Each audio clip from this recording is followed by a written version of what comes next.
Okay. See this page. It is page number 363 of your module. Clarification of certain issues under GST. GST के कुछ issues को clarify करना चाहते हैं, तो let us see what are the clarifications they want to give. So for clarifications,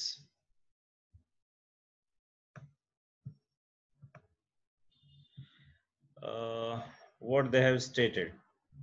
तो topic ये है, क्लैरिफिकेशन का टॉपिक ये है.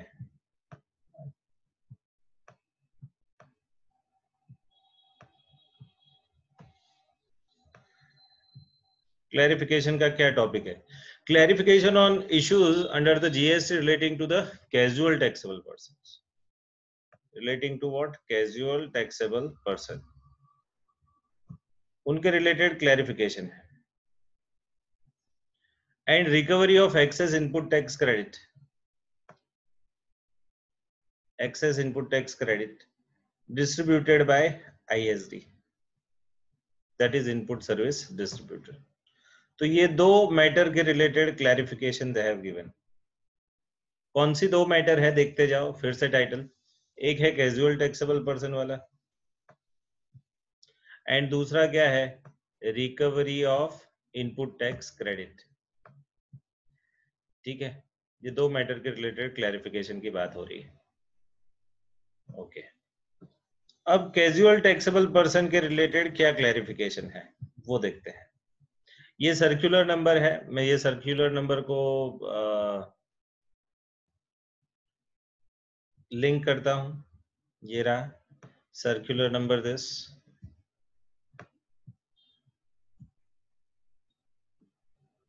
Circular number this. ठीक है, ये नंबर के सर्कुलर से उन्होंने क्या किया है? Try to highlight the topic. चलो अब क्या बता रहा है ये सर्कुलर देखते जाओ.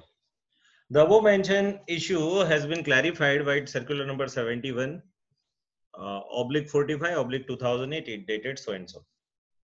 क्या clarify किया है? तो let us see now the clarification part. What they have clarified?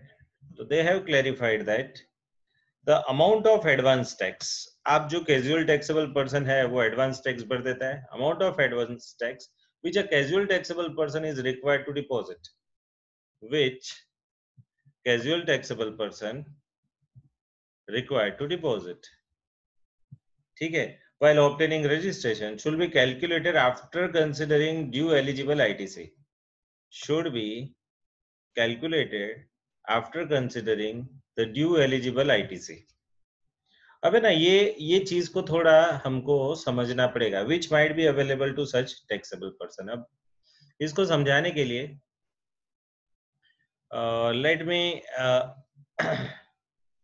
explain something. आप चाहो तो अपनी नोटबुक में ये चीज लिख देना, या फिर अभी मैं फोटो शेयर करूंगा, बट लिख दोगे तो बेटर रहेगा. अब सपोज एक कैजुअल टैक्सेबल पर्सन की बात हो रही है. Casual taxable person CTP. अब समझिए कि ये कैजुअल टैक्सेबल पर्सन ने मुंबई में रजिस्ट्रेशन कराया और वहां वो सोच रहा था कि उसका 20 लाख का सेल होगा प्रिडिक्टेड. तो उसका 18% GST होगा. 18% के हिसाब से कितना होता है? 3.6 लाख. तो ये 3.6 लाख को वो क्या करेगा? डिपॉजिट कर देगा. बराबर है. बट ये क्लैरिफिकेशन बोल रहा है कि ये भाई 3.6 लाख को डिपॉजिट करने की जरूरत नहीं है. डिपॉजिट करनी चाहिए बट करने की जरूरत नहीं है. वो बोल रहा है कि सपोज कैजुअल टैक्सेबल पर्सन को कोई क्रेडिट मिल रहा है तो, या सपोज जो, तो ये सब चीजें हैं. अब कैजुअल टैक्सेबल पर्सन को किस किस चीजों की क्रेडिट मिल सकती है ये मैं ITC में डिस्कस करूंगा. बट सपोज उसको इनपुट की क्रेडिट मिल सकती है. मींस सपोज वहां जाने के लिए उसने रॉ मटेरियल लिए, या फिर अगर वो ट्रेडर है तो गुड्स बाय किए तो GST लग के आया. फिर यहाँ से वहां ट्रांसपोर्ट लगा, तो ट्रांसपोर्ट पे उसको रिवर्स चार्ज बेस पे उसने टैक्स भरा, उसकी क्रेडिट मिल सकती है सपोज। तो ये सब चीजों का क्रेडिट मिला, और क्रेडिट उसको सपोज 1,20,000 का मिल रहा है आईटीसी रिसीवेबल, इतना मिलने वाला है इसको। तो हमको क्या करना चाहिए, इतना अगर क्रेडिट हमको मिलने वाला है तो आइडियली 2,40,000 ही हमको डिपॉजिट करनी चाहिए। ये है ना, ये टैक्स था, जीएसटी था, बट उसमें से इतनी आईटीसी मिलने वाली है, तो हमको डिपॉजिट कितना करना चाहिए, तो हमको सिर्फ 2,40,000 ही डिपॉजिट करना चाहिए। ये था आपका क्लैरिफिकेशन। कौन सा क्लैरिफिकेशन था, तो अभी आपको वो स्क्रीन पे मैं दिखा रहा था, देखो पढ़ो ध्यान से। पहला क्लैरिफिकेशन, सर्कुलर कौन सा, सर्कुलर नंबर कौन सा सर्कुलर था, 71/45/2018 डेटेड 26/10/18, और इसका ये पहला पार्ट था, कैजुअल टैक्सेबल पर्सन। ठीक है, देखो क्या पढ़ा है, CBIC has clarified that the amount of advance tax which a casual taxable person is required to deposit while obtaining registration should be calculated after considering the due eligible ITC which might be available to such casual taxable person. Means ये casual taxable person को जितनी credit मिल सकती है वो minus करके बाकी का deposit करना है। So that is what your first circular is. तो I think the concept is clear now. ये कंसेप्ट आपको समझ में आया होगा। कोई डाउट है तो मेरे को पूछ लो, otherwise I should go ahead, मैं आगे बढ़ूं। कोई डाउट है? क्रेडिट कौन सी मिलती है? ये पूरी डिटेलिंग हम आईटीसी में डिस्कस करेंगे। Right now don't mingle up कौन सी क्रेडिट मिलती है। अभी आप ऐसा समझो ये एग्जाम्पल में 1,20,000 मिलता है, क्योंकि वहां आईटीसी से मिंगल अप हो जाओगे आप। ठीक है, तो जितनी क्रेडिट मिलती है उसमें उतनी क्रेडिट आप माइनस करो और बाकी का ही डिपॉजिट भरो। क्यों ऐसा प्रोविजन बनाया है, उसका लॉजिक क्या है, वो लॉजिक मैं एक्सप्लेन करना चाहता हूँ। वो लॉजिक ये है कि आपको जितनी क्रेडिट मिलती है उतना तो आपने ऑलरेडी गवर्नमेंट को देके रखा है, और गवर्नमेंट को अभी इतना देके रखा है तो फिर बाकी का भरने की अभी क्या जरूरत है।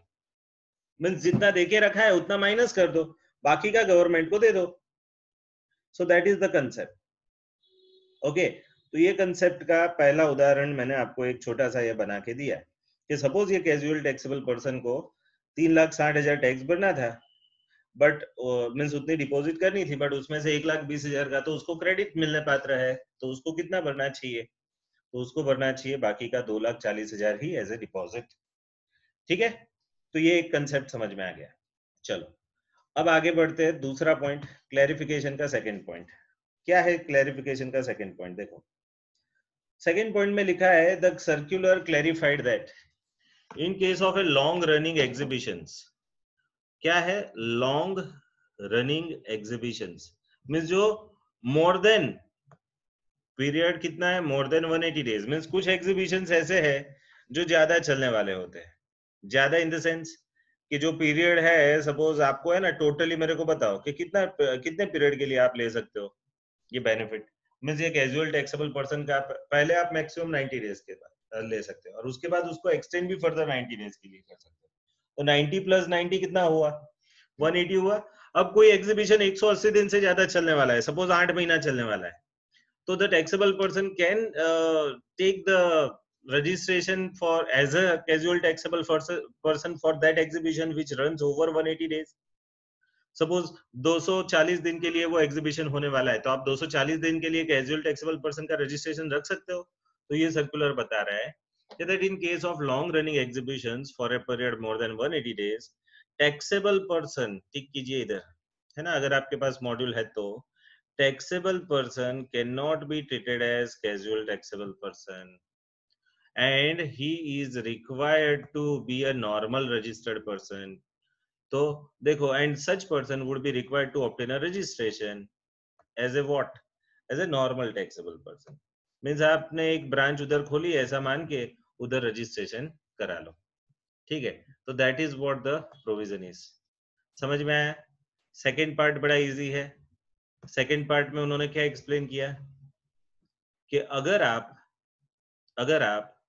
कैजुअल टैक्सेबल पर्सन के तौर पे रजिस्टर्ड करना चाहते हो, बट वो पीरियड ही जो एग्जीबिशन का है वो 180 डेज से ज्यादा का है, तो इन दैट केस 180 डेज से ज्यादा पीरियड के एग्जीबिशन के लिए, अगर आपको 180 डेज से ज्यादा पीरियड के लिए रहना है उधर, तो आप रेगुलर रजिस्ट्रेशन करा लो उधर, कैजुअल टैक्सेबल पर्सन के तौर पे ना कराओ। बट मैं आपको उसका एक एक्सेप्शन बताता हूँ कि सपोज एग्जीबिशन तो सपोज 240 दिन चलने वाला है, which is above 180, but suppose आपको उधर सिर्फ 3 महीने जाना है, मीन्स 90 डेज जाना है, तो आप 90 डेज के लिए मांग सकते हो डेफिनेटली, और वहां आप कैजुअल टैक्सेबल पर्सन के तौर पे ही मांग सकते हो, ठीक है।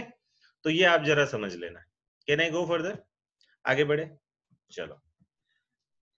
अब क्या है, तो अब आगे है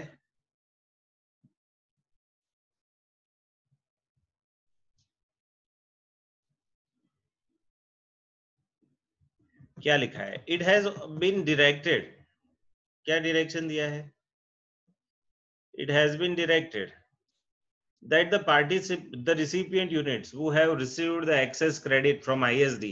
अबे ना, ये पहली दो जो थी वो कैजुअल टैक्सेबल पर्सन के तौर पे थी। अब जो बात हो रही है वो आपकी एज अ ISD हो रही है। तो ये दो क्लैरिफिकेशन जो है ये पहले नंबर के है। मीन्स यहाँ मैंने ये जो नंबरिंग किया ना, तो उसमें ये पहला नंबर है, तो ये पहले नंबर के रिलेटेड ये दो clarification, that is casual taxable person के रिलेटेड ये दो क्लैरिफिकेशन। एंड ये जो दूसरा नंबर है इधर, जो किसके रिलेटेड है, तो भाई दूसरा नंबर हमारा ISD के रिलेटेड है। तो ISD का क्लैरिफिकेशन यहाँ तीसरे नंबर के पॉइंट में दिया गया है, ठीक है। तो यहाँ मैं नंबर 2 लगा रहा हूँ, तो आपको है ना लिंक हो जाएगा, ऐसा आप लिख देना अपने पास, ठीक है। ओके, अब देखो क्या लिखा है, it has been directed that the recipient units who have received the excess credit from ISD may deposit the excess amount voluntarily along with the interest if any by using the form number GST DRC 03। if not, then proceedings under 73 and 74 section of the CGST Act can be initiated। अब क्या है ये, जरा माजरा समझना पड़ेगा आपको, है ना। can be initiated against a recipient and general penalty may also be imposed। And इसके रिलेटेड एक इंपॉर्टेंट नोट भी लिखा है। क्या नोट लिखा है, input service distributor can not accept the any invoices on which the tax is to be discharge under the RCM। ये तो हमको मालूम है। ISD can not accept any invoice on which tax is to be paid discharge under RCM, that is reverse charge mechanism। so input service distributor कभी भी reverse charge basis पे tax नहीं भरेगा। This is because ISD mechanism is only for to facilitating the distribution of credit of taxes paid. If the ISD itself cannot discharge any tax liability, and input service distributor में recipient has to discharge the tax liability, ठीक है, and remit the tax to the government। So if ISD wants to take the reverse charge supplies, then it has to in that case ISD has to separately registered as a normal taxpayer।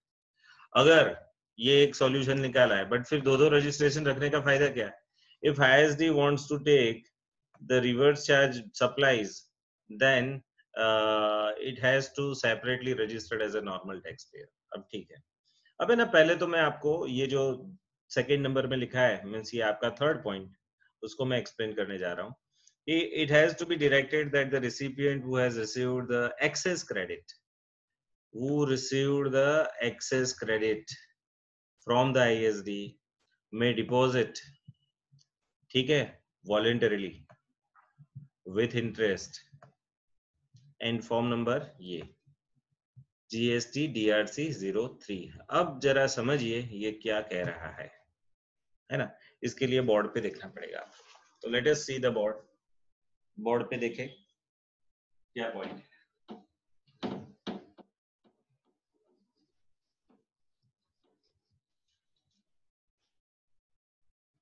Okay, अब ये point number 3 है ISD related, input service distributor related, है ना। ये concept को समझिएगा, ठीक है। अब क्या है ये कंसेप्ट, देखिए सपोज ये RIL HO है, रिलायंस इंडस्ट्रीज लिमिटेड का हेड ऑफिस, एंड ये कौन है, इन्फोसिस, एंड रिलायंस की ब्रांच 1, ब्रांच 2, ब्रांच 3, ऐसे 3 ब्रांचेस है। थोड़ी इजीनेस रहे इसलिए मैं बता रहा हूं। ये रिलायंस इंडस्ट्रीज लिमिटेड HO, ये खुद क्या है, ISD, input service distributor, and Infosys कौन है, सर्विस प्रोवाइडर। ये ISD इनडायरेक्टली क्या हो गया, सर्विस रिसिपिएंट भी हो गया। एक्चुअली ये लोग service recipient, these are the peoples who are service recipient।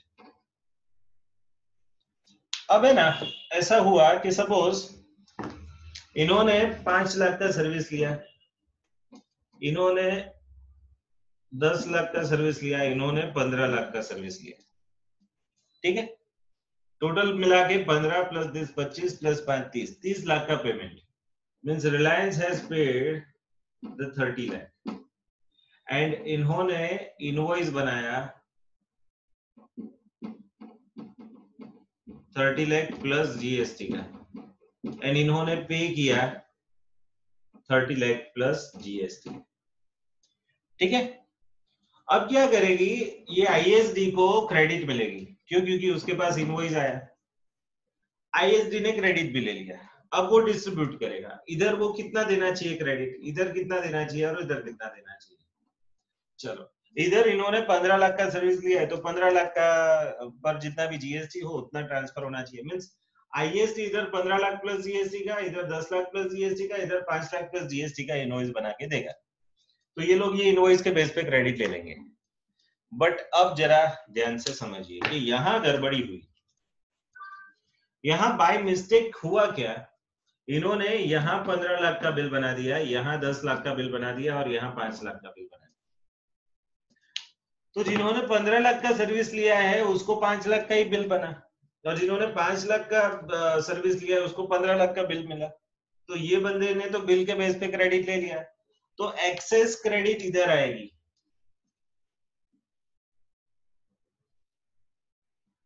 Access credit कितनी आएगी, तो 10 लाख पे 18%, है ना। क्यों, क्योंकि ये 5 लाख का क्रेडिट लेने का राइट है इसके पास, बट बिल उसके पास 15 लाख का है, तो 10 लाख का एक्स्ट्रा क्रेडिट मिला, तो 10 लाख पे 18% मींस 1.8 लाख। अब इसने बिल बनाया, इसने क्रेडिट ले लिया, मींस अपने GSTR2 में दिखा दिया, तो अब ये तो गलत हो गया।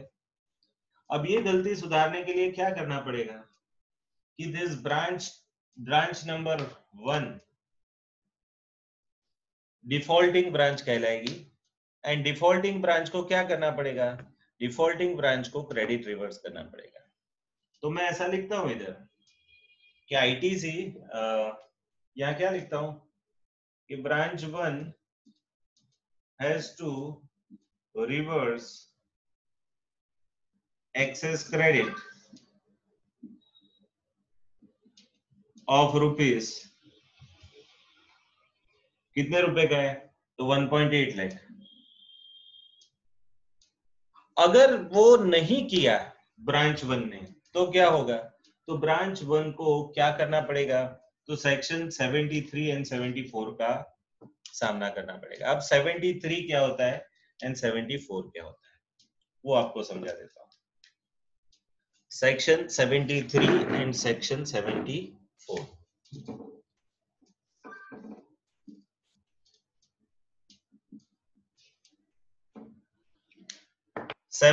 एंड 74 में ऐसा है कि नोटिस मिलती है, नोटिस, इधर भी नोटिस मिलती है, और नोटिस में क्या मांग सकते हैं इधर कि भाई आपने ज्यादा क्रेडिट ले लिया है तो मांग सकते हैं, यहां भी ज्यादा क्रेडिट ले लिया है तो मांग सकते हैं। बट यहां है ना बाय मिस्टेक चलता है, सपोज बाय मिस्टेक आपने ज्यादा क्रेडिट ले लिया, जबकि यहाँ बाय विल, ठीक है, इच्छा से आपने ज्यादा क्रेडिट ले लिया। अब यहाँ क्या होता है, यहाँ नॉर्मल पनिशमेंट होती है,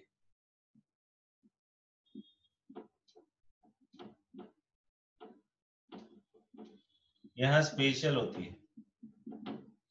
क्यों? क्योंकि यहाँ आपका इच्छा था, आपकी विलफुल इंटेंशन था, आपका गिल्टी इंटेंशन था, है ना।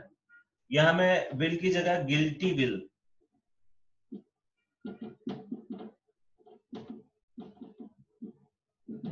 गिल्टी इंटेंशन या फ्रॉड लिख देता हूं, ठीक है। तो ये है कंसेप्ट।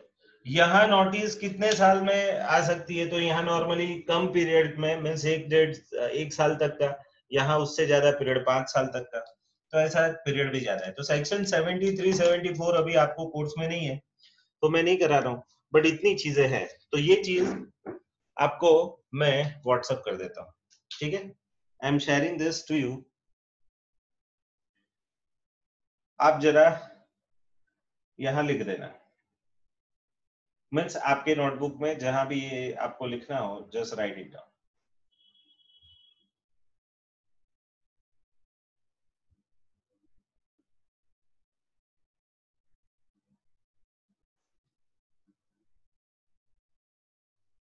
चलो, सो यहाँ आपका ये कंसेप्ट खत्म होता है, ये सर्कुलर का, और अब हम आगे बढ़ते हैं।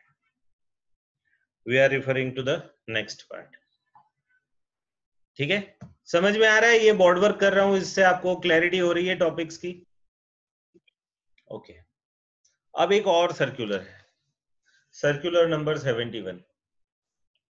क्या है ये सर्कुलर में? देखो, पढ़ते हैं वन बाय वन। अलग अलग इश्यूज उन्होंने बताए हैं और हर एक का उन्होंने क्लैरिफिकेशन दिया है। मींस ये चीज ऐसी थी कि जहां क्लैरिफिकेशन लगाने की जरूरत थी और नहीं था, तो ये सर्कुलर ने वो क्लैरिफिकेशन दे दिया, ठीक है, क्लियर, ओके। आप सबको मेरा आवाज क्लियर आ रहा है ना? ये मेरे को पूछना है, क्योंकि मेरे को यहाँ इंडिकेशन आ रहा है कि मेरा इंटरनेट इनस्टेबल है। तो आवाज सुनाई दे रहा है परफेक्ट?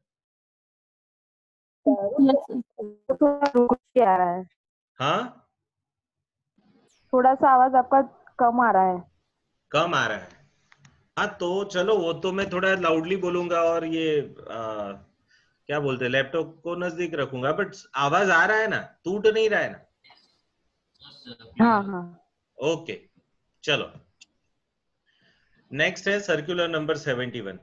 क्या है ये सर्कुलर में? देखो, whether the amount required to be deposited as an advance tax while taking the registration as a casual taxable person should be 100% on estimates of gross tax liability, or the estimated tax liability payable in cash should be calculated after deducting the due eligible ITC which might be available to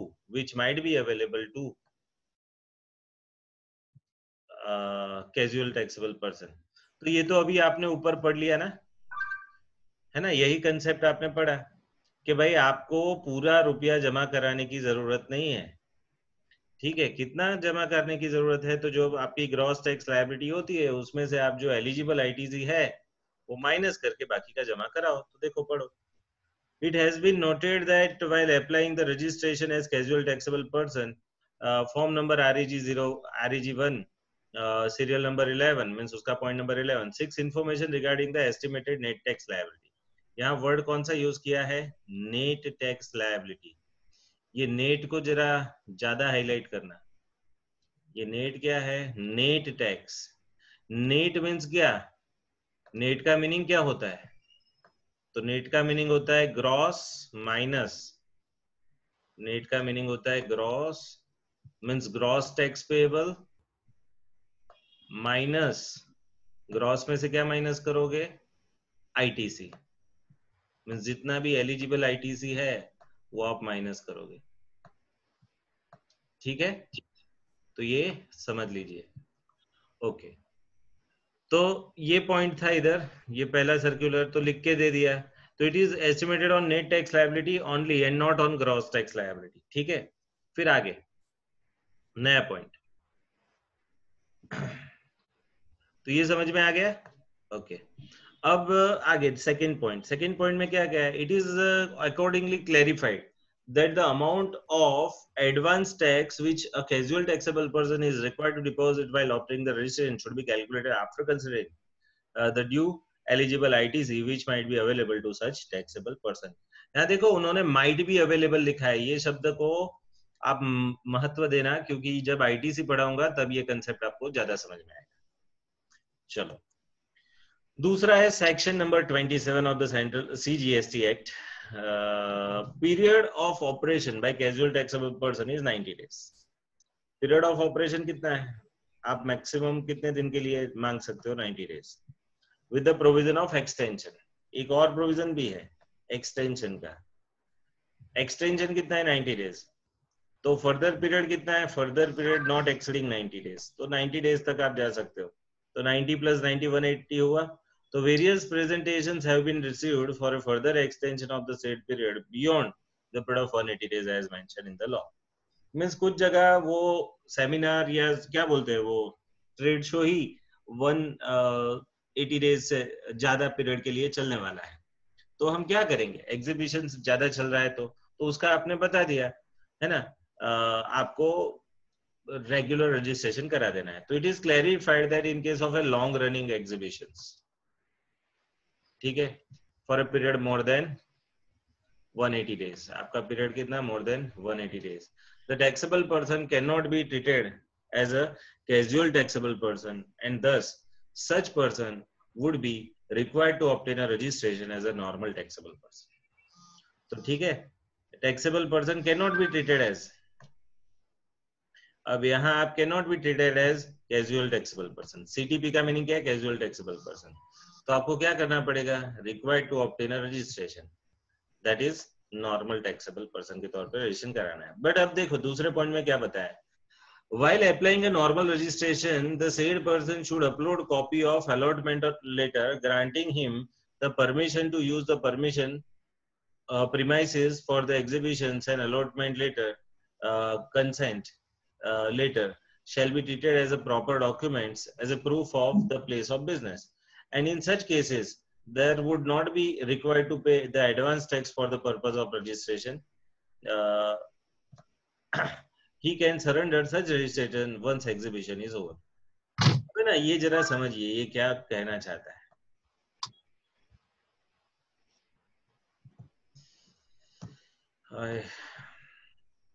देखो, अब कोई भी आदमी registration कराएगा ना तो वो बताएगा कि आपका प्लेस कौन सा है, आपको प्लेस बताना पड़ेगा।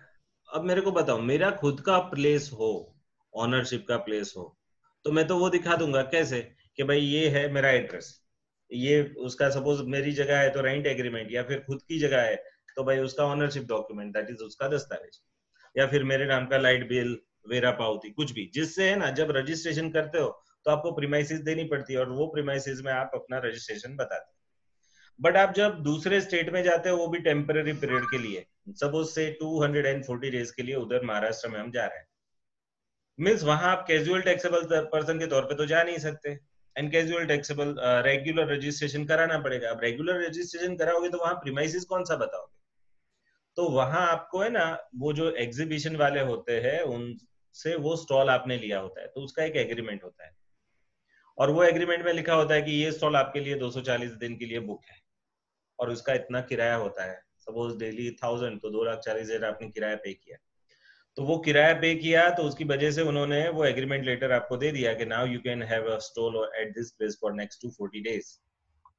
तो इसके बेस पे आपका रेगुलर रजिस्ट्रेशन होगा, क्योंकि रेगुलर रजिस्ट्रेशन के लिए you are required to have a premises, means place of business का प्रूफ होना जरूरी है।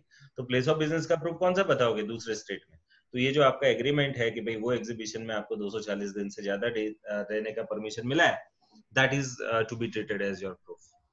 ठीक है, तो ये क्लियर हो गया आपको? Is it clear? The point is clear? Okay. क्या हुआ? ये नोबिता हैज रेज्ड हैंड, कुछ प्रॉब्लम है क्या?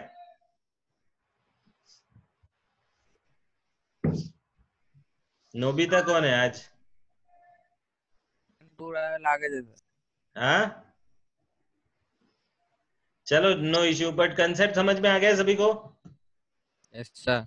अब एक और चीज बतानी है कि सपोज आपने वो जगह दिखा दी कि भाई वो एग्रीमेंट है, उसके बेस पे वो जगह दिखा दी, रेगुलर रजिस्ट्रेशन ले लिया। अब आपको क्या करना है, रेगुलर जो रिटर्न वगैरह भरने हैं। अब सपोज 240 दिन के बाद वो खत्म हुआ उधर का, तो आपको फिर वो रजिस्ट्रेशन सरेंडर करा देना पड़ेगा महाराष्ट्र में। एंड रजिस्ट्रेशन सरेंडर कराने के बाद आप वापस गुजरात में जो बिजनेस चलेगा वो तो चलेगा ही चलेगा, बट वहां का रजिस्ट्रेशन रेगुलर आपको सरेंडर कराना पड़ेगा। ठीक है, तो ये प्रोविजन इधर आपकी क्लैरिफिकेशन में लिखी गई है, सेकेंड क्लैरिफिकेशन। चलो third clarification. Representations have been received regarding the manner of recovery of excess credit distributed by input service distributor in contravention of provision contained under section 20. ये तो अभी आपने डिस्कस किया। क्या डिस्कस किया कि वो जो अभी मैंने आपको एग्जांपल दिया था ना, ये ब्रांच 1, ये ब्रांच 1 ने आप 10 लाख की एक्स्ट्रा क्रेडिट ले ली है ना, 1.8 लाख की। तो इसके लिए क्या करना पड़ेगा, तो भाई वापस कर दो वो क्रेडिट अलोंग विथ इंटरेस्ट। नहीं किया तो आपको 73 एंड 74 नंबर की सेक्शन का नोटिस जाएगा। मिस्टेक से आपने किया है तो 73 का नोटिस जाएगा, और अगर सपोज आपने जानबूझ के किया है तो आपको 74 का नोटिस जाएगा। तो देखो, according to section 21 of the CGST Act, when the ISD distribute the excess the credit in contravention of the provision contained under section 20 of the CGST Act, resulting in the excess distribution of the credit to one or more recipients, ये क्या है, excess distribution of credit, ठीक है, to one or more recipients of credit, the excess credit so distributed shall be recovered. तो जितनी भी access credit आपने ले ली है आपसे वापस ली जाएगी। Distributed shall be recovered from such recipient along with interest, ठीक है, इंटरेस्ट पेनल्टी जो भी है लगेगा। The recipient who have received the excess credit from ISD may deposit the excess amount. आप है ना जान बूझ के सामने से voluntarily may deposit excess amount voluntarily, voluntarily आप ये जमा कर सकते हो विद इंटरेस्ट। अगर ये विद इंटरेस्ट जमा कर दोगे तो आपको है ना पेनल्टी नहीं लगेगा। आपका फॉर्म कौन सा है ये, तो ये वाले केस में पेनल्टी नहीं लगेगा। क्यों, क्योंकि बाय मिस्टेक आपने ज्यादा क्रेडिट ले लिया था तो इंटरेस्ट आपने पे कर दिया ज्यादा क्रेडिट जो यूज की, बट आपने सेक्शन खुद वायोलेट नहीं किया तो पेनल्टी नहीं आएगी, नो पेनल्टी। जबकि आपने ऊपर वाले केस में पेनल्टी भी आएगी। सपोज आपने एक्सेस क्रेडिट ले लिया बट रिवर्स नहीं कर रहे हो, है ना, सामने से खुद उनका नोटिस आता है तब रिवर्स करते हो तो पेनल्टी भी लगेगा। Okay, the said recipient does not came forward voluntarily necessary proceedings. अगर आपने does not came forward voluntarily, सामने से नहीं आए उनके पास आप, तो necessary proceedings may be initiated against you by following section 73 or 74, ठीक है।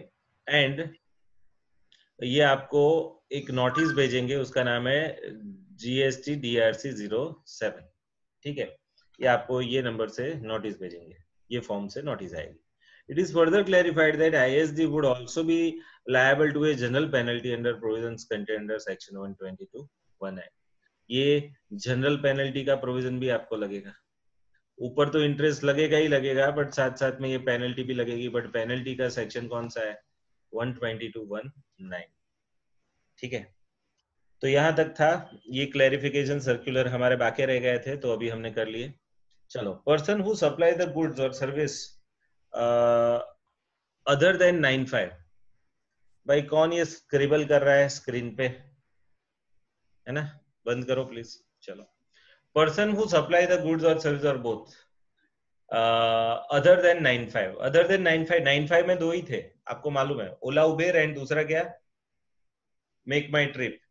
तो ये लोगों को छोड़ दे, मीन्स ट्रांसपोर्ट वाले को छोड़ दे एंड ये होटल वालों को छोड़ दे, तो बाकी के जो आरसीएम जो भी ई कॉमर्स ऑपरेटर है उन सभी को भी रजिस्ट्रेशन कंपलसरी कराना पड़ेगा। अभी हम पढ़ कौन सा रहे topic, the person who are required to have a compulsory registration. और रजिस्ट्रेशन में ये बीच में मुद्दे आ गए थे casual taxable person, non resident taxable person वगैरह।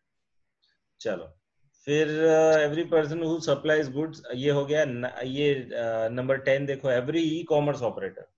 ये ई कॉमर्स ऑपरेटर कौन है वो भी मैंने आपको बता दिया। ई कॉमर्स ऑपरेटर में कौन कौन आते हैं? तो जो ई कॉमर्स से बिजनेस ऑपरेट करते हैं उसमें सब लोग आते हैं, ये स्नैपडील, अमेजोन, फ्लिपकार्ट, है ना, ये सब लोग। तो चलो आगे बढ़े। तो ई कॉमर्स ऑपरेटर को कंपलसरी रजिस्ट्रेशन कराना है। ओके, क्यों? क्योंकि ये सब लोग सेक्शन 20, ये जो अभी हम कंपलसरी रजिस्ट्रेशन का सेक्शन पढ़ रहे हैं उसके ये पार्ट है, सेक्शन 24 के ये पार्ट है। चलो तो ई कॉमर्स ऑपरेटर शुरू करते हैं। Okay okay okay okay okay, registration compulsory.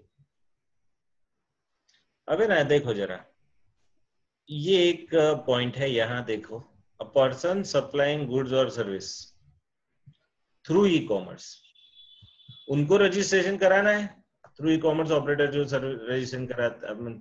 तो they would not be entitled to threshold exemption limit of 20 lakh और 10 lakh, but this requirement is however applicable only if the supply is made through e-commerce operator who is required to collect tax under section 52। TCS वालों को ये requirement खड़ी होगी। Hence any person who intends to sell on Flipkart or Amazon must obtain GST registration। Okay, ये sentence को आप जरा याद रखिएगा। Any person who intends to sell on Flipkart or Amazon or Snapdeal must obtain GST registration। अब है ना, कुछ चीजों को मेरे को एक्सप्लेन करना है, यहाँ थोड़े कंफ्यूजन क्रिएट होंगे तो मैं बता देता हूँ। ई कॉमर्स ऑपरेटर वालों को खुद को तो रजिस्ट्रेशन कराना ही कराना है, मीन्स स्नैपडील, अमेजोन, फ्लिपकार्ट ये रजिस्ट्रेशन कराए बिना इंडिया में नहीं चल सकते। दूसरा, अब उस पे मैंने मेरी कोई प्रोडक्ट लिंक कर दी, मीन सपोज उस पे मैं मेरी कोई इलेक्ट्रॉनिक गैजेट्स बेच रहा हूँ, सपोज एक्स लिमिटेड नाम का मेरा एक दुकान है या बिजनेस है जिसमें मैं क्या करता हूँ, ट्रेडिंग करता हूँ।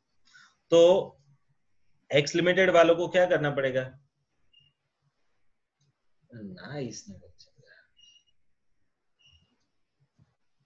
एक्स लिमिटेड वालों को क्या करना पड़ेगा? ई commerce operator through means Amazon, Snapdeal through वो काम कर रहे हैं तो उनको रजिस्ट्रेशन करना पड़ेगा इधर। तो आंसर है yes. But sir turnover 20 lakh से कम का है, मीन्स नए नए हो आप, इलेक्ट्रॉनिक गैजेट्स के नए नए बिजनेस में हो आप, तो भी रजिस्ट्रेशन कराना पड़ेगा कंपलसरी। मैं आपको एक उदाहरण देता हूँ। हमारे क्लास का एक पास स्टूडेंट है, आई थिंक उसने कुछ बिजनेसेस इलेक्ट्रॉनिकली शुरू किए थे, मीन्स परचेज करके सेल करता था वो, तो उसके लिए उसको कंपलसरी जीएसटी में रजिस्ट्रेशन कराना पड़ा था, ये ई कॉमर्स ऑपरेटर वाला।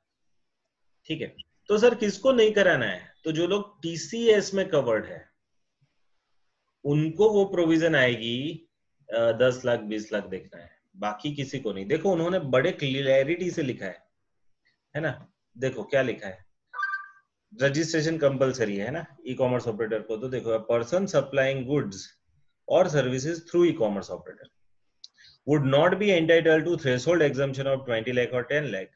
This requirement is applicable, means ये 20 लाख और 10 लाख की requirement is applicable only if the supply is made through such e-commerce operator who is required to collect tax at source under section 52। अब ये 52 में क्या आता है? TCS आता है। अब TCS में कौन है आपको मालूम है? Who has to collect TCS? TCS किसको कलेक्ट करना है? इनकम टैक्स का जवाब मत देना। It is not the question regarding income tax. This is a question regarding हमारा GST, है ना। तो GST में दो सेक्शन है, 51 एंड 52। 51 में कौन आता है? तो 51 में TDS का प्रोविजन है, 2.5 लाख से ऊपर का पेमेंट गवर्नमेंट करती है किसी को, कॉन्ट्रैक्टर को, तो वहां TDS है। एंड TCS किसको है? तो ये ई कॉमर्स ऑपरेटर को 1% TCS का प्रोविजन है। हम वो डिटेल में देखने वाले हैं, तो अभी राइट नाउ मैं वो टॉपिक को छोड़ता हूँ, क्योंकि है ना कभी कभी क्या है कि मेन टॉपिक ही लंबा चलता रहता है। अभी ये रजिस्ट्रेशन कब से चल रहा है, तो my first intention is to finish this. Okay चलो, एनी कॉमर्स ऑपरेटर मैं यहाँ पढ़ रहा हूँ, any person who intends to, ये जो टिक किया है ना वही पढ़ रहा हूँ। Any person who intends to sell on Flipkart or Amazon or Snapdeal must obtain a GST registration. E-commerce operator is online business. अब ये एक्सप्लेन कर रहे हैं कि ई-कॉमर्स ऑपरेटर किसको बोलते हैं. तो an e-commerce operator is any online business that operates using a marketplace model. Under the marketplace model, an organization set up online portal where the several small suppliers put up their products or for sale. For example, Flipkart ने एक online portal बनाया जिसमें छोटे-छोटे small traders वहां से बेच पाएंगे वो प्लेटफॉर्म का यूज करके. The organization that runs this portal collects the payment. Means ये Flipkart वाला पेमेंट कलेक्ट करता है. Take the percentage as a convenience fee. उसमें से कुछ परसेंटेज खुद के कमीशन वगैरह ऐसे ले लेता है. And sends the rest to the person who is the real supplier. ठीक है. तो जो सपोज नाइकी के शूज है फ्लिपकार्ट से बिक रहे हैं तो फ्लिपकार्ट क्या करेगा, एक बार पेमेंट कलेक्ट कर लेगा, उसमें से अपने जो चार्जेस वगैरह कट करके वो जो नाइकी कंपनी है उसको बाकी के रुपए दे देगा. तो the supplier of such service are entitled however, where the e-commerce operator are liable to pay tax on behalf of the supplier under a notification issued under 95 में दो ही लोग कवर्ड है, आपको मालूम है ना वो कौन से 95 वाले दो लोग, तो ओला उबेर वाले एंड मेक माई ट्रिप वाले. Then supplier of such services are entitled, तो इन लोगों को supplier of such services are entitled to threshold exemption. Means 95 वालों को थ्रेशोल्ड एग्जम्पशन का बेनिफिट मिलेगा. मीन्स ओला उबेर है, उस पे जो रिक्शा वाला है, सॉरी टैक्सी वाला है, फिर जो जिन्होंने अपनी होटल्स मेक माई ट्रिप पे रजिस्टर की है, उन लोगों का जब तक 10 लाख 20 लाख नहीं होता तब तक उनको चलेगा, रजिस्ट्रेशन कराने की जरूरत नहीं.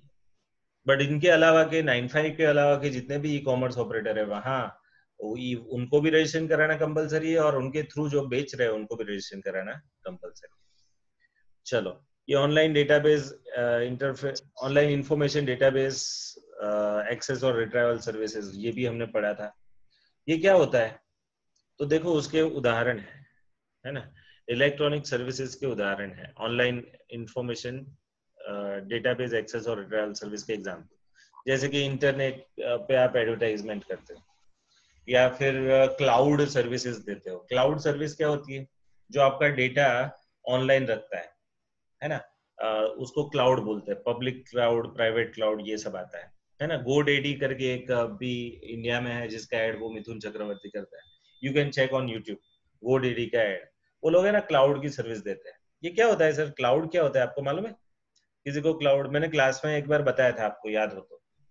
क्लाउड में ऐसा होता है कि सपोज मैंने सपोज DA क्लासेस का वेबसाइट बना दिया, बट अब मैंने मेरी वेबसाइट पे सपोज डेटा रखे, मींस क्लास का मटेरियल या ऐसा लेक्चर्स वगैरह, और सब व्यू फ्री रखा. बट कोई आदमी आप में से सपोज कोई वो देखना चाहता है लेक्चर या फिर वो मटेरियल डाउनलोड करना चाहता है, तो मेरा लैपटॉप ऑन होना चाहिए क्योंकि ये सब स्टोर्ड का है मेरे हार्ड डिस्क में.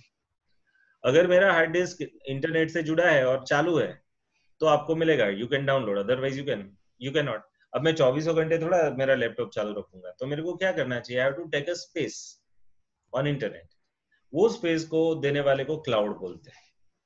वो क्लाउड कोई आदमी का खुद का भी होता है जिसको प्राइवेट क्लाउड कहते हैं, एंड दूसरा है पब्लिक क्लाउड. मीन्स पब्लिक जैसे आप और मेरे जैसे लोग, सामान्य लोग वहां जगह ले सकते हैं. 1 GB 2 GB 5 GB 10 GB 50 GB जितना डेटा आपको चाहिए वो आप क्लाउड से ले लेना. अब सर ये YouTube भी क्लाउड है, YouTube है ना प्राइवेट क्लाउड है, उसका खुद का जगह है. अब है ना, मैंने हमारी YouTube की चैनल बनाई है, आपको मालूम है, DA क्लासेस फॉर CMA वाली. अब वो चैनल पे मैंने लेक्चर्स डाल दिए, सब कितने सारे, बहुत सारे डाले, अभी बाकी है कुछ, बट बहुत सारे मैंने डाले हुए. अब ये जो लेक्चर्स मैंने डाले वो कहाँ है, मेरे कंप्यूटर में है नहीं, कंप्यूटर पर से मैंने अपलोड कर दिया. अब है ना, मेरा कंप्यूटर बंद भी हो तब भी जब चाहो तब आप अपने इंटरनेट थ्रू वो साइट पे जाके वहां से वो लेक्चर ले सकते हो. और मैंने ना प्लेलिस्ट बना दिया है बच्चे, आप सब लोग देख लेना, प्लेलिस्ट बना है. अगर आप वो हमारी क्लास की यूट्यूब वाली चैनल पे जाएंगे तो वहां मैंने ना प्लेलिस्ट बनाया हुआ है. एक ऑप्शन आएगा वीडियो का, दूसरा आएगा प्लेलिस्ट. प्ले लिस्ट में जाओगे ना तो वहां मैंने टॉपिक्स बनाए हैं, जैसे कि जीएसटी रजिस्ट्रेशन, तो उसके अंदर 11 वीडियोस है। फिर फाउंडेशन वाला कोई देख रहा है तो एथिक्स, एथिक्स के 4 लेक्चर है। फिर इंडियन कॉन्ट्रैक्ट एक्ट का कुछ बना है तो उसका अलग है। फिर टाइम ऑफ सप्लाई का लेक्चर उसका अलग है। In the same way means similar topic के अभी मैं कॉस्टिंग के भी अपलोड करूंगा, है ना, मार्जिनल कॉस्टिंग के। In the same way standard costing का भी जैसे बनेगा वो अपलोड होता जाएगा। तो ये सब जगह कहाँ है भाई, वो यूट्यूब का क्लाउड है। मैं अनलिमिटेड स्पेस वहां यूज कर सकता हूँ, जितने लेक्चर्स डालना चाहूँ I can upload the lectures. बच्चे लोग उसको यूज कीजिएगा, है ना। ये यूट्यूब का मैंने जो किया है उसका पर्पस सिर्फ यही है कि ये जो अटेम्प्ट है, जो आप तो ठीक हो, आप क्लास कर रहे हो, बट बहुत सारे क्लास नहीं भी कर रहे हैं, जो ओरल के स्टूडेंट है, जो गरीब है।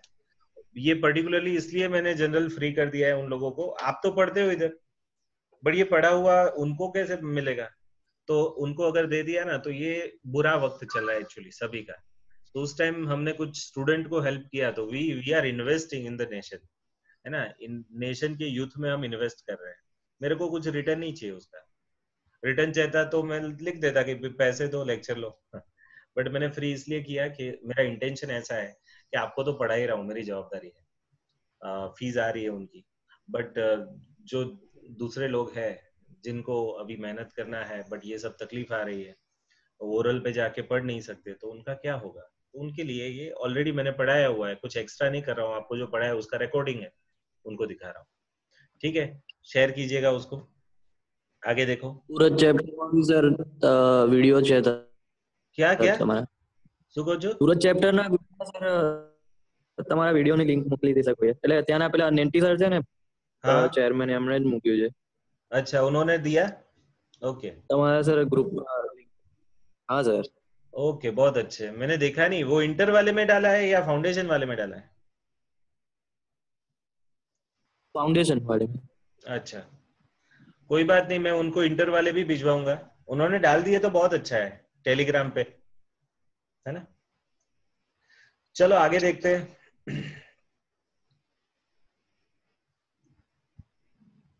ये क्या है? प्रोसीजर फॉर रजिस्ट्रेशन, सॉरी एक मिनट, मैं ये बता रहा था, ये क्लाउड समझा रहा था आपको, ये क्लाउड क्या होता है।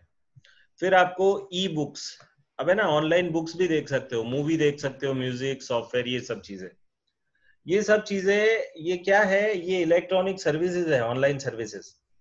अब मेरे को बताओ, ये नेटफ्लिक्स से लेकर के यूट्यूब, ये सब लोग कौन है? They are providing online information and database access और retrieval services. They are allowing us, but है ना, कुछ चीजें पेड है, नेटफ्लिक्स जैसा कुछ है वो पेड है, बट यूट्यूब पे जनरल आप सर्च करो, जिन्होंने फ्री में रखा है वो फ्री है। But they are online information and database access और रिट्रीवल सर्विस, उन्होंने डेटाबेस बना के रखा है। ठीक है, आगे देखते हैं। Number 4, providing data information retrievable. Retrieval means क्या? ओपन करना, है ना। रिट्राइव करना मीन्स ओपन करना, एक्सेस करना। फिर आगे है online supplies of digital content like movies, TV shows, music, ये भी आपको मिलता है। फिर digital data storage, online gaming, ये सब होता है। तो ये सब सर्विसेज का अगर आप फैसिलिटी दे रहे हो और उसका अगर आप रुपया ले रहे हो, तो you have to register compulsory. If you are outsider means India के बाहर के हो, और आपका जो रिसिपिएंट है वो भारत का है और वो अनरजिस्टर्ड है, तो आपको रजिस्ट्रेशन कराना कंपल्सरी है। जरा समझ लीजिए, एक उदाहरण है, उससे आपको मालूम पड़ेगा कि सपोज आप एक मैट्रिमोनियल वेबसाइट होती है, आपको मालूम है, मैरिज की वेबसाइट्स, वहां शादी.com, ठीक है। अब शादी.com भी ये ऑनलाइन डेटाबेस ही देती है।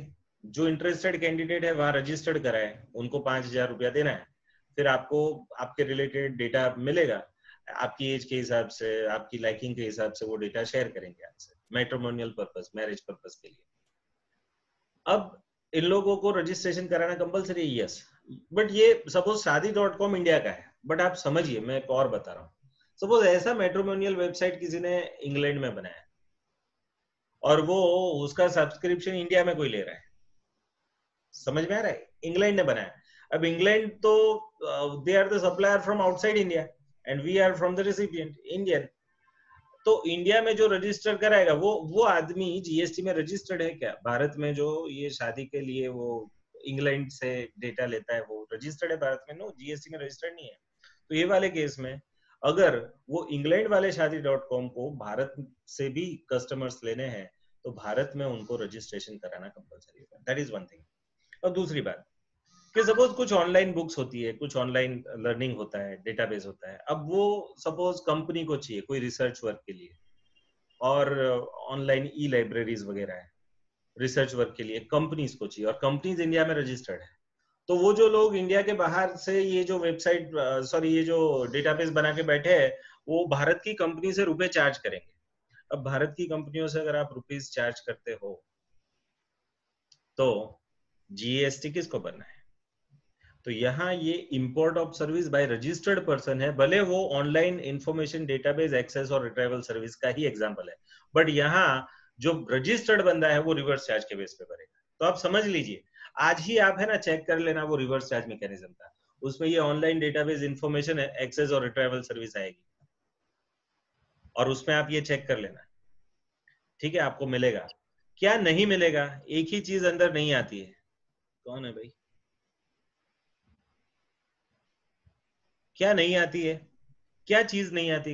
एक ही चीज नहीं आती, और वो ये अनरजिस्टर्ड लोग नहीं आते। कौन अनरजिस्टर्ड?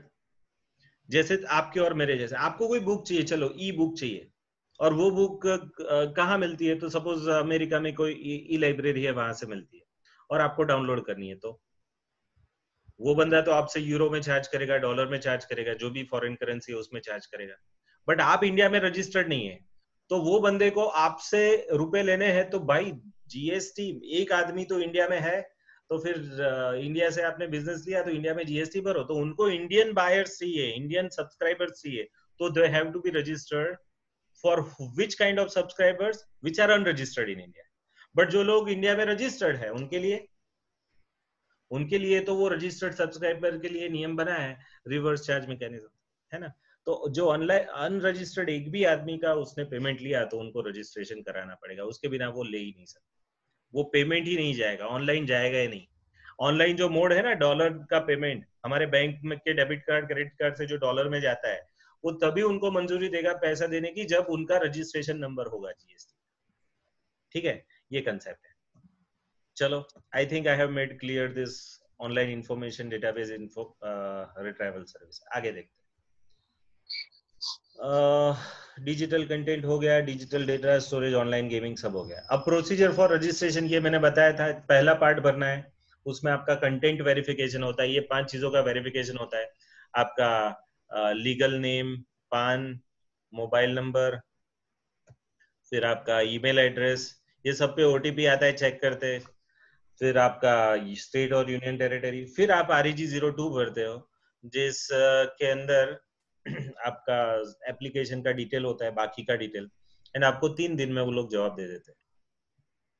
अब कंसेप्ट ऑफ डिस्टिंक्ट पर्सन, अब ये भी मैंने पढ़ा है। Distinct person are the persons which are different belongings to but having a single identity, one legal identity, that is single PAN, तो उसको डिस्टिंक्ट पर्सन बोलेंगे। Situated, they may be in the same state or in 2 different states। अब मैंने आपको शायद ये पहले से बोल ही दिया है, बहुत बार बोला है, लास्ट बार बोल रहा हूँ। आप गुजरात में हो और आपकी 5 ब्रांचेस है, बट आप सेंट्रलाइज रजिस्ट्रेशन लेना चाहते हो, ले सकते हो। पहली ब्रांच को, एक ब्रांच को सेंट्रलाइज कर लो, और बाकी की 4 ब्रांच को additional place of business declare करो, खत्म। सभी को एक ही रजिस्ट्रेशन नंबर लगेगा, कहीं से भी आप बेच सकते हो। दूसरा, सपोज एक ब्रांच के अलावा बाकी की 4 ब्रांच विद इन गुजरात की, उनको भी अलग से रजिस्ट्रेशन कराना है तो करा सकते हो। उस टाइम में उनको सेपरेट बिजनेस वर्टिकल बोलते हैं। ठीक है, अब आप एक दूसरे को दोगे तो वहां जीएसटी लगेगा। बट पहले वाले केस में जब एक ही सेंट्रलाइज था और बाकी के 4 दोस्त से जुड़े हुए थे, तो एक ब्रांच दूसरी ब्रांच को देती है तो वहां जीएसटी नहीं लगता है। बट सपोज सेपरेट आइडेंटिटी हो गया हर एक ब्रांच का, और एक ब्रांच दूसरी ब्रांच को देती है तो जीएसटी लगता है, भले वो ब्रांच ट्रांसफर है। दूसरा, अगर आप दूसरे स्टेट में हुए तो वहां अलग रजिस्ट्रेशन कराना ही कराना है, बट पान सेम होगा आपका। सो दैट इज व्हाई वो भी डिस्टिंक्ट पर्सन ही हुए, डिम्ड डिस्टिंक्ट पर्सन। आगे पढ़ते हैं। Provision for distinct person under CGST Amendment Act 25(2), 4 and 25. A person seeking registration under this act shall be granted a single registration in the state or union territory. I think ये दोनों आपको मैंने explain किए हैं तीनों, ये आप देख लेना, मैं इसमें अब नहीं जाता हूँ क्योंकि उस टाइम जब हमने कंबाइंड सेशंस पढ़े तब ये मैंने पढ़ाया है ना, 24, 25. अब ये क्या है, ऑथेंटिकेशन और furnish proof of position of Aadhaar number. Okay, ये एक नया आया है विद इफेक्ट फ्रॉम 1819. अब है ना, क्या है कि आप जेन्युइन हो उसका प्रूफ क्या है, तो आपका आधार, अब तो वो भी एक एडिशनल प्रूफ है. तो देखो, in section 25 the CGST act after subsection 6 the following subsection shall be inserted. तो एक नया सबसेक्शन इंटर हुआ है 6A नंबर का, मींस सेक्शन 25 के अंदर सबसेक्शन 6A आया है. क्या आया है, तो इसमें ये आधार की बात बताइए. तो every registered person shall undergo identification or furnish proof of possession of Aadhaar number in such form and manner within such time as may be prescribed. तो ये आधार का इंडिविजुअल लेवल का आपको दे दिया है. अब है ना, ये समझ लो आधार हमेशा इंडिविजुअल को मिलता है. तो जो कंपनीज है उनके लिए ये प्रोविजन नहीं है. ये प्रोविजन किनके लिए है, तो जिनको जो इंडिविजुअल के तौर पे रजिस्टर्ड है, जैसे कि सपोज प्रैक्टिसिंग चार्टर्ड अकाउंटेंट है या प्रैक्टिसिंग कॉस्ट अकाउंटेंट है, वो खुद के पान बेस, जो सोल प्रोप्राइटरशिप होते हैं ना, सब खुद के पान बेस ही रजिस्टर्ड होते हैं. बट सपोज आपने पार्टनरशिप फर्म खोल दी तो पार्टनरशिप फर्म का अलग पान जनरेट होता है. अगर आपने कंपनी खोली तो कंपनी का अलग पान जनरेट होता है. तो उन लोगों को आधार लेने की जरूरत नहीं है, बराबर है. बट जो इंडिविजुअल के तौर पे, सोल प्रोप्राइटरशिप के तौर पे जीएसटी में रजिस्टर्ड है, उनका आधार भी बनवा लेना जरूरी है. चलो आगे, इसके दो प्रोविजो है. प्रोवाइडेड दैट, पहला प्रोविजो ये, एंड दूसरा प्रोवाइडेड फर्दर दैट, दूसरा प्रोविजो ये. चलो क्या प्रोविजो है देखते जाओ, पहला एंड दूसरा. That if Aadhaar number is not assigned, किसी ने आधार नंबर नहीं लिया है अभी तक, ठीक है, such person shall be offered the alternate and viable means of identification on the recommendation of council. अब है ना, ये भी एक अच्छी बात है कि भाई किसी के पास आधार नहीं हुआ तो फिर उसका रजिस्ट्रेशन कैंसिल करा देने का नहीं, गवर्नमेंट उसको दूसरा मोड़ देगा. जैसे कि वो बोलेंगे कि आप चलो आधार नहीं है तो आपका बैंक का कोई पासबुक है तो वो दिखाओ, या फिर आपका सपोज लाइट बिल आ रहा है आपके नाम पे, या फिर आपके नाम पे कुछ इलेक्शन कार्ड है, या आपके नाम पे सपोज वेरा पावती आ रही है, तो ऐसा कुछ भी वो चला लेंगे. Provided further that in case of failure to undergo authentication, means जो authentication proof करना है कि आप ही genuine हो, ठीक है, वहां केस में or furnish the proof of permission of Aadhaar number or furnish the alternate and viable means of identification, registration allotted shall be deemed to be cancelled. ठीक है, invalid. ठीक है, and the provision of this act shall apply as if such person has not a registration. अब ये क्या है, अब है ना, इनिशियली सपोज आपने पान कार्ड, आधार कार्ड सब कुछ दिखा के एक बार ले लिया, बट वो सब गलत थे, रॉन्ग डॉक्यूमेंट्स थे, बट एक बार ले लिया, फिर लेटर उनको मालूम पड़ा कि भाई ये तो गलत है, तो फिर उन्होंने आपको नोटिस भेजा, और नोटिस में उन्होंने कहा कि भाई proof your original identity, prove your original identity. तो या तो आप जो भी उन्होंने मांगा है वो दे दो, या फिर आधार दे दो, या फिर कोई दूसरे मीन्स उन्होंने बताया है तो वो दे दो. अब कोई भी चीज अगर आप ये तीन में से कोई भी चीज आप प्रूव नहीं कर पाए अगेन, तो रजिस्ट्रेशन कैंसिल, आपका रजिस्ट्रेशन इनवैलिड हो जाएगा. सर ऐसा कैसा होता है, अब है ना, ऑनलाइन बोल रहा हूँ बट मैं आपको बताऊं, कुछ लोग ये गुंडे लोग करते हैं ऐसा, कुछ मूवीज में भी देखा होगा आपने, ये कोई आदमी मर गया है ना, उसने पान तो कढ़ाया होगा अपने नाम का, कोई आदमी मर गया है उसके नाम का लाइट बिल तो आता होगा, कोई आदमी मर गया है तो उसका नाम का प्रॉपर्टी का बिल तो आता होगा.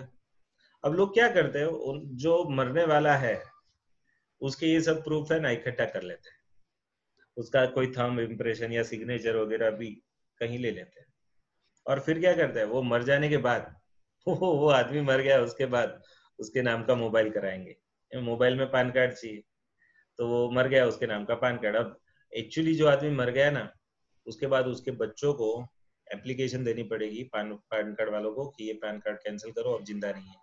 लाइट बिल वालों को बताना पड़ेगा कि अब लाइट बिल ये नाम का नहीं, मेरे नाम का दो, ये बंदा जिंदा नहीं है।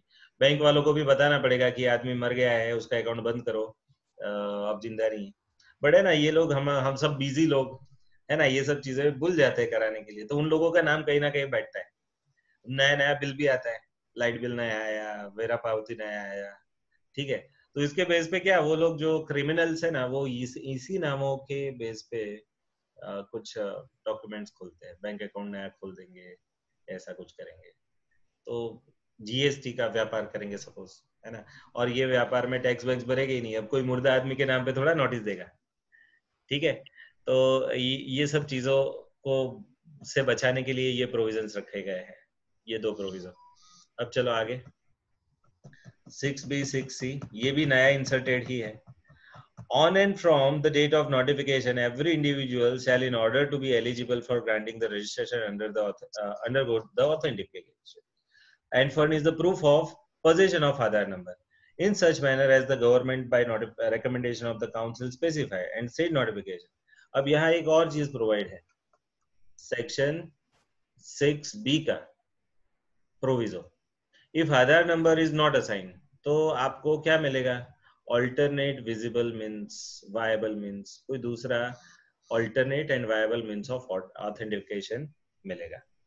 फिर आगे 6C, 6C में क्या है, on and from the date of notification, every person other than individual shall, in order to be eligible for granting the registration, undergo the authentication or furnish the proof of possession of Aadhaar number of any karta or managing director or whole-time director or the authorized representatives,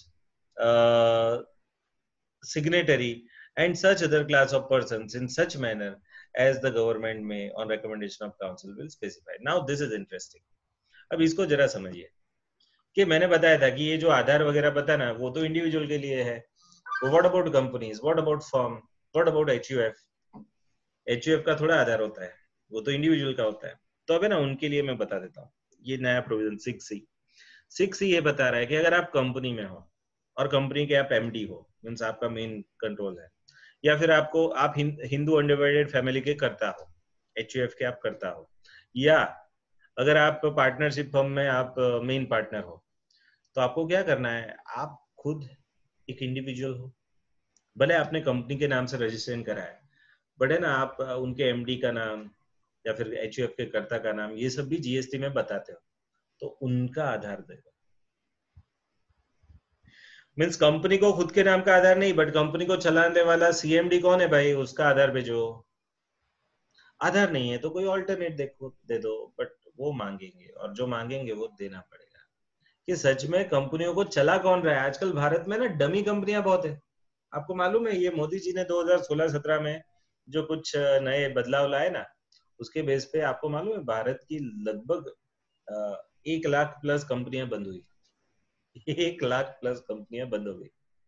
कितने सारे trust बंद हो गए, क्यों? सब dummy थे। अब नियम ऐसे बनाए स्ट्रॉन्ग कि बंद होना पड़ा। तो ये ना हो इसलिए ये प्रोविजंस बनाई गई है, ठीक है। चलो आगे बढ़े, कहाँ गए हम? यस, 6C में ये पॉइंट था कि भाई आप कंपनी हो, पर्सन हो अदर देन इंडिविजुअल, ठीक है। मीन्स इसमें क्या आता है, कंपनी आता है, तो आपको ऑथेंटिकेशन प्रूफ करना पड़ेगा कि एमडी आप जो बता रहे हो वो सही है। तो proof of possession of Aadhaar, but किसको, ये शब्द को टिक करना, करता, फिर managing director, full time director, और such number of partners, members of managing committee of association, board of trustees, trust हो तो बोर्ड ऑफ ट्रस्टीज, या फिर उनके कोई रिप्रेजेंटेटिव हो तो वो, या फिर ऑथोराइज सिग्नेटरी हो तो वो, ठीक है। ये सभी लोगों को आप अपना आइडेंटिटी प्रूफ करो। और प्रोविजो कि किसी के पास आधार ना मिला, ठीक है, आधार नंबर नहीं दिया है, तो सच ऑल्टरनेट एंड वायबल मीन्स आपको दे दिए जाएंगे। मीन्स उससे भी आप आइडेंटिफिकेशन करा लो। तो 6D पे आते हैं। अब 6D क्या है? Provision of 6A, 6B, 6D shall not apply. ये तीनों प्रोविजन किसको अप्लाई नहीं होगी? टू ए पर्सन और class of person of any state or union territory as the government may not specify by the notification. तो कोई भी person को of any state or union territory को, ठीक है, as the government may on the recommendation of council specify by notification. Means ये exit रखा है कि कुछ लोगों को ये आधार वगैरह से प्रूव करने का जरूरत नहीं है, अपना आइडेंटिटी प्रूव करने का चलेगा। ठीक है, तो ये पॉइंट्स थे आपके सेक्शन 25 आई थिंक कंप्लीट। अब डीम्ड रजिस्ट्रेशन ये भी मैंने पढ़ा दिया इधर से। सर्टिफिकेट ऑफ रजिस्ट्रेशन आपको REG 06 उसका एक फोटो मैंने भेजा था। ये GST का 15 डिजिट का नंबर, उसका एक्सप्लेनेशन भी दिया है। अब ये कुछ पॉइंट्स हमारे बाकी थे। Furnish is the bank account details, क्या है इसका जरा देख लेते हैं, और मेरे को जरा 1 मिनट देख लेने दो कि क्या क्या बाकी है। तो अभी ये कैंसलेशन बाकी है, फिर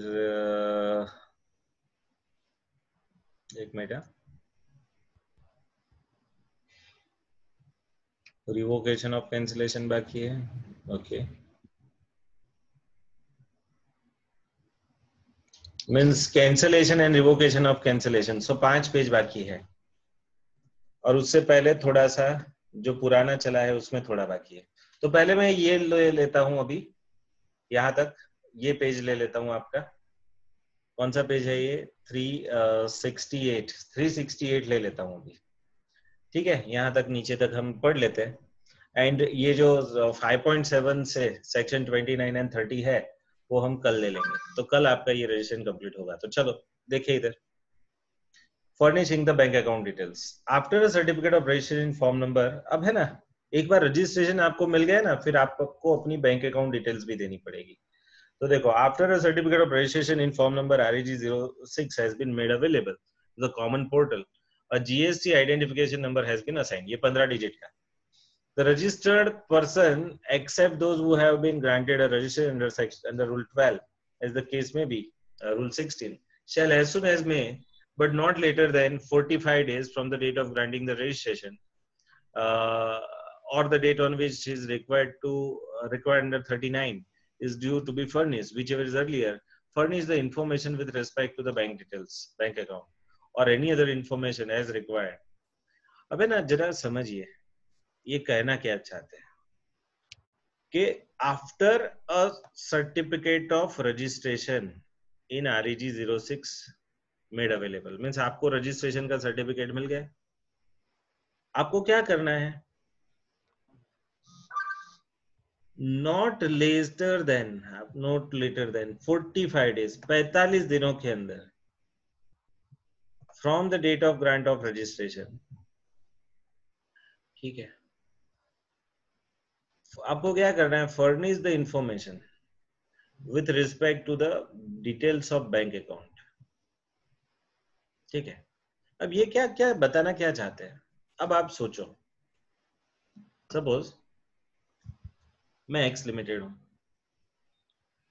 और मैं रजिस्ट्रेशन करा रहा हूं। I am x limited and I am making registration. अब एक्स लिमिटेड का बिजनेस तो कब का चालू हो चुका होगा? 20 लाख तक पहुंचा तब उसके बाद रजिस्ट्रेशन कराना है ना, बट तब तक बैंक अकाउंट खुल चुका होगा। ओके, अब बैंक अकाउंट खुल चुका होगा तो उसमें क्या लिखा होगा? X limited. एक्स लिमिटेड के नाम का आपने करंट अकाउंट खोल दिया होगा, बट एक्स लिमिटेड का जो बैंक अकाउंट है वो बैंक वालों को एक्स लिमिटेड की आइडेंटिटी मालूम है, बट एक्स लिमिटेड का GST रजिस्ट्रेशन नंबर बैंक वालों को नहीं मालूम। There is no link. और आपने बोला कि भाई नया नया बिजनेस चालू किया है भाई, तो मेरा तो रजिस्टर्ड नहीं हूँ। मींस बैंक ने जब आपसे करंट अकाउंट के लिए डिटेल मांगी थी तब उन्होंने पूछा होगा वन ऑफ द डिटेल में कि वेदर यू आर रजिस्टर्ड। आपने बताया नो, क्योंकि नहीं थे। अब आप हो गए, क्यों? 20 लाख क्रॉस हो गया। तो अब क्या करना है? The moment you apply the new registration and आपको नया रजिस्ट्रेशन नंबर मिल गया, उसके 45 दिनों में अब डिपार्टमेंट को आप अपनी बैंक की डिटेल दे दो। जब आपने GSTR 1 से लेकर के 6 तक गए ना, वहां आपकी बैंक डिटेल्स नहीं मांगी थी। ये GSTR 6 में एक बार रजिस्ट्रेशन लेटर आने के बाद आपको ये बैंक की डिटेल मांग रहे हैं। अब सर आप ये बैंक की डिटेल दे रहे हो तो कौन सी बैंक, तो उस टाइम है ना आप कर सकते हो ऐसा कि नया करंट अकाउंट खोल दे, या फिर इसी करंट अकाउंट में आप अपना रजिस्ट्रेशन नंबर डलवा दे, एंड फिर वो बैंक की डिटेल आप जीएसटी वालों को शेयर करें। क्यों? क्योंकि after sending your details, your bank and GST department they will connected with each other, और वो कनेक्शन हो इसके लिए आपको बैंक का डिटेल डालना है। मींस एक बार आप बैंक का डिटेल उनको दे दोगे तो फिर later on GST department bank वाले से कांटेक्ट करेगा कि भाई ये आदमी सो एंड सो जीएसटी में रजिस्टर्ड है ना, और उसका बैंक अकाउंट इधर से लिंक किया हुआ है डिपार्टमेंट को। अब है ना, आपको मालूम है जीएसटी में एक इलेक्ट्रॉनिक कैश लेजर है, तो वो कैश लेजर में रुपए कहाँ से आएंगे, कैसे डालोगे वो कैश लेजर में? तो ये आपका जो बैंक अकाउंट आपने लिंक किया है ना, वो बैंक अकाउंट से वहां रुपए आप भेजोगे, कोई दूसरे अकाउंट से नहीं भेज सकते हैं। बट मेनली रिफंड पर्पज, आपका रिफंड हो कोई केस तो कहाँ, ये कौन से बैंक अकाउंट में जमा हो, तो इधर, और आपके कैश लेजर में जमा कराने हैं तो कौन से बैंक अकाउंट में से जमा करेंगे, तो नॉर्मली इधर। तो दैट इज वाई ये बैंक की डिटेल आपको उधर शेयर करनी जरूरी है। ओके, फिर आगे देखो, फॉरेन डिप्लोमेटिक मिशन और UN organisations to be granted centralise UIN. Suppose कोई फॉरेन डिप्लोमेटिक मिशन वाला है या फिर यूएन ऑर्गेनाइजेशन के कुछ लोग हैं और भारत में अलग अलग जगह पे काम करते हैं, तो और अलग अलग लोग हैं, तो सभी को वो क्या कर सकते हैं, सेंट्रलाइज यूआईएन दे सकते हैं। देखो, Rule 17 of the CAG's registry rule has been amended to provide that unique identification number is granted to any specialized agency. Suppose कोई एजेंसी को आपने दिया of the UN or any multilateral financial institution or organization notified under the United Nations Act, consulate or embassy of foreign countries shall be applicable to क्या applicable to the territory of India. Such centralized UIN will lessen the compliance burden of the foreign diplomatic mission. Means आप समझो ये जरूरी था। मैं अब उदाहरण दे रहा हूँ कि सपोज भारत में आपको मालूम है गरीबी रेखा के नीचे जीने वाले लोग बहुत है, तो उनके लिए यूनेस्को यूनिसेफ वाले कुछ मदद लेके आते हैं। अब उसके अलग अलग रिप्रेजेंटेटिव है, 15-20 लोग आते हैं भारत में अलग अलग स्टेट के लिए। अब हर एक को अलग यूआईएन, क्योंकि वो यूएन का रिप्रेजेंटेटिव है या फिर उसकी एजेंसी वाला अलग, तो हर एक के लिए अलग यूआईएन, वहां की एजेंसी का अलग, वहां के लोगों का अलग, अलग अलग पोस्ट के।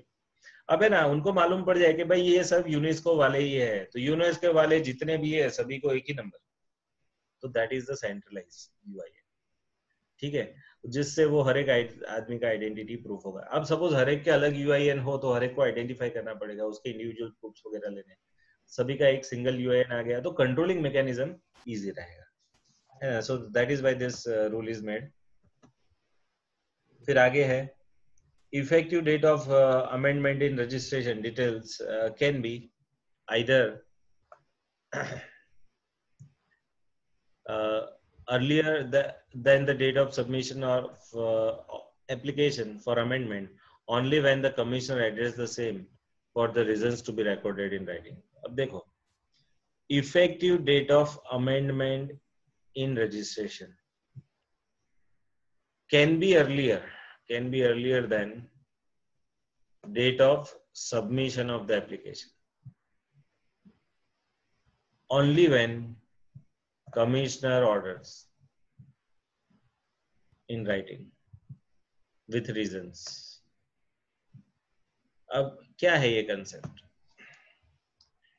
अब सपोज आपने रजिस्ट्रेशन कराया, अब उसकी कोई डिटेल चेंज हो गई। फॉर एग्जांपल आप बड़ौदा में रजिस्टर्ड थे, बड़ौदा में आपका एड्रेस था सपोज अलकापुरी, बट अब सपोज वहां से बिजनेस शिफ्ट करके आप मांजलपुर चले गए, तो आपका एड्रेस चेंज हुआ, तो इट इज आपके रजिस्ट्रेशन में कौन सा एड्रेस है अलकापुरी का, बट अब उसकी जगह वो मांजलपुर का एड्रेस डालना पड़ेगा। तो अब आपको रजिस्ट्रेशन के लिए अप्लाई करना पड़ेगा, अमेंडमेंट इन रजिस्ट्रेशन। यहाँ आपको रजिस्ट्रेशन को अमेंड करते हो, अमेंड करना मीन्स चेंज करना। अब उसकी ये एड्रेस वाली डिटेल चेंज करते हो, तो अब ये डिटेल कब चेंज होगी, तो आपको एप्लीकेशन देना पड़ेगा, उसके बाद चेंज होगा। बट अगर कमिश्नर चाहे तो आपकी एप्लीकेशन मिलने से पहले वो रजिस्ट्रेशन चेंज कर सकता है वो डिटेल्स। मीन्स हमारा अमेंडमेंट का एप्लीकेशन उनको मिले उससे पहले वो हमारा ये डिटेल अपडेट कर सकते हैं, if order is given by the commissioner. आगे देखें, ये सब है ना रेड वाले केसेस में होता है कि कमिश्नर को जहाँ रेड करनी हो तो वो जगह को भी आपका प्लेस ऑफ बिजनेस दिखाना पड़ेगा, तो उसके लिए वो दिखा देगा, आप अप्लाई नहीं करोगे तो भी दिखा देगा। Rule 19 prescribes the provisions for amendment of particular furnished in application for the registration. The said rule has been amended to provide that any particular of application for registration, it is not stand amended, वो तब तक change नहीं होगी, with effect from the date earlier than the date of submission of application. ठीक है, आपने application नहीं दिया उससे पहले आप चेंज नहीं कर सकते, except with the order of commissioner, commissioner का ऑर्डर आया गया तो आपने अप्लाई किया उससे पहले वो चेंज कर लेंगे, बट उसके लिए कमिश्नर को रीजंस रिकॉर्ड करने पड़ेंगे इन राइटिंग। लास्ट चीज, विद इफेक्ट फ्रॉम 1 February 19, ये नया चेंज है, क्या है, the central government by this notification number so and so has amended the CGST rules। क्या लिखा है, omission of proviso to rule 8।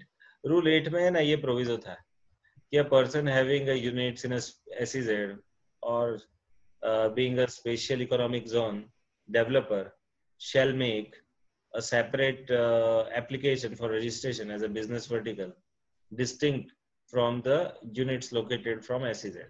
means SEZ units and other units उनके लिए अलग अलग एप्लीकेशन है।